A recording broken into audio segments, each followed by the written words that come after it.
day, viewers. This is Cassie and Scott bringing news to you here on Youth News. Today, we will be taking a look at two astounding nonprofit organizations in the community. In particular, we will be observing the volunteers' impact on the individuals' lives. Let's take a closer look.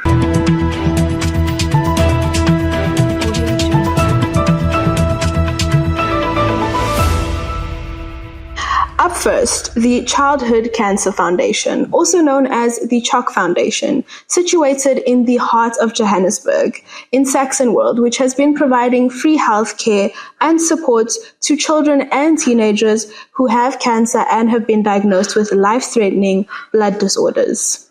This foundation, founded by Sadie Cutland since 1979, focuses on raising awareness and funding for research as well as treatment advancements, with a network of regional offices and partnerships with hospitals.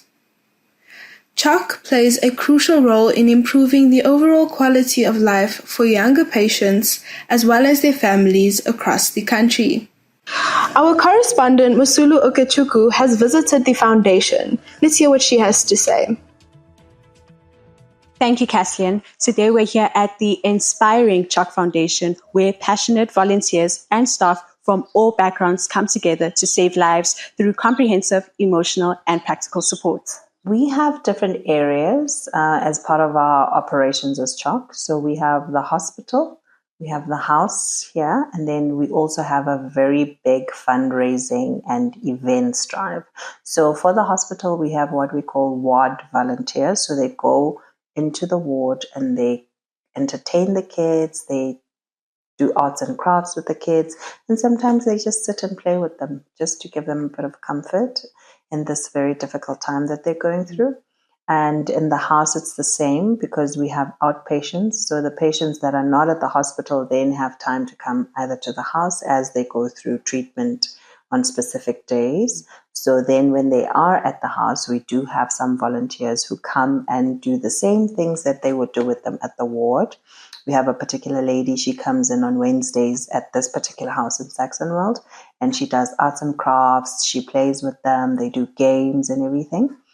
And then we have events for fundraising. So we have golf days and gala dinners and high teas. So whenever we have events that are outside of the house at particular venues, we then also call our volunteers to come and assist us. And I think the last area would be in our office because we have storerooms, we have the office that when things come in, like donations that have come in, we sometimes need people to come and pack stuff and put stuff in boxes or put them in our storerooms. And we do solicit the help of volunteers to help do all of that. We spoke with volunteer Tilly and staff member Sabelo to hear how they spend their time at the foundation. I'm currently unemployed at the moment, so that's one of the reasons that I decided to join the CHOC Volunteer. I've always been into volunteering for most of my life during working in corporates. And I just feel if I got the free time, I just need to use it a little bit more productively. I don't see it as a challenge at all because it's something that you do on a volunteer basis should not be a challenge. That's the way I see it, yeah.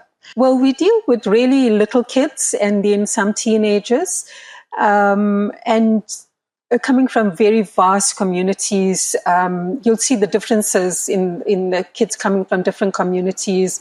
Like some of them actually can't speak English or don't understand English. So I love to do the puzzles with the kids. So basically, it's just like teaching them how to see shapes, colors, and different patterns. Stuff like that. You get to learn about, the different types of cancers that the kids go through, and you get to speak to the parents and just get to know what their challenges are, and we try and kind of support them. Transporting children from here at CHOC House to the hospitals, Charat Makwaga Academic Hospital and Kotil also. For get the treatment because I'm transporting children to hospital and make also delivery. If there is something, maybe collection here, I also doing collection. I like to help the children because I have a heart of children with cancer. It's not every day that you get to literally save someone's life. I think the work that we do in its small portions really helps save the lives of people. Because if you would imagine, you come here and you spend sometimes several months, if not years, right? And it's just you and your child. So if there are people just coming in and giving you the encouragement, coming and spending time with just the families, we really need that from the community, yes. From the CHOC Foundation, I've been Mosilia Kechiku. Back to the studio.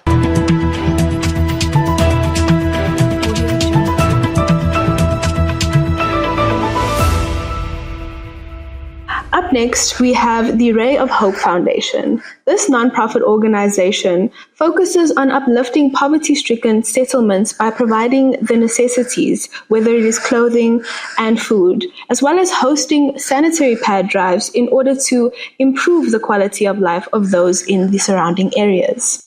Now, members of this organization have demonstrated how a small ministry of encouragement, along with supplying those in need in the surrounding areas, can go a long way towards bringing hope and impacting communities one word at a time. To see how these volunteers do it, our correspondent and senior journalist Musulu Ukechuku has more on this. Today we're here in Ramaphosa, one of the several locations the Ray of Hope Foundation have made impact through hosting many kitchen drives and diaper drives for the schools and the people in this area. The Ray of Hope Foundation, started by Pastor Alice and his wife, Sister Sandra Alice, in 2018, has spread out in over 22 surrounding informal communities in the Boksburg area. The volunteers demonstrating their commitment and time to serving these communities are doing it once more in the township area of Ramaphosa. I believe that so far, since we started in these areas, I believe that we have made a huge impact, not in our own strength, by the strength of God Almighty. You need to have a love for it, because if you don't have the love that's birthed inside of you to do the work, it's going to be a job. And we don't want to see it as a job. We always say we need to be an organization with a difference. So I got a schedule that on Monday, I'm helping the people from Jimistin Jugatole. On Tuesday, I'm working with the Ray of Hope. This is the calling. It's not the work that you go daily. This one is the one that God did choose us so that we can go and help the other people. The people that are suffering, guys. You see a small couple, so it makes a big difference to the other people. That's why I say you must have the calling first, so that you know what you are doing it from your heart. For me, I'm from the Alma Restoration Center. We basically helping the people that comes from drug abuse. It's always nice to impact the next generation, So to me, it's investing and sowing a seed into the next generation, whereby we know that the future of the children is being secured in such a work as well. As I have a 7-year-old daughter, so for me, I want also to remember that her dad also helped out in impacting not just her life, but also the other children that is also around about her age as well. And that's also giving back. That's also not just being selfish by giving God just to your children, but also to the other people's children as well. There are children that you can see that this one came out of school, out of the house, without even having one slice of a bread. So this has impacted me, it has taught me to be more giving towards the next person.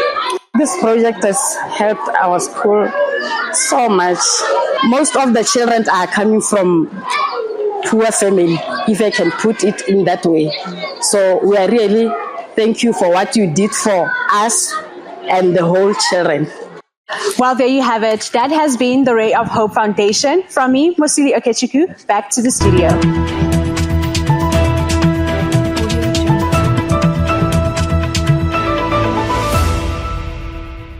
And that's a wrap on today's stories. I have been Kathleen Scott and you have been watching Youth News. Thank you and take care.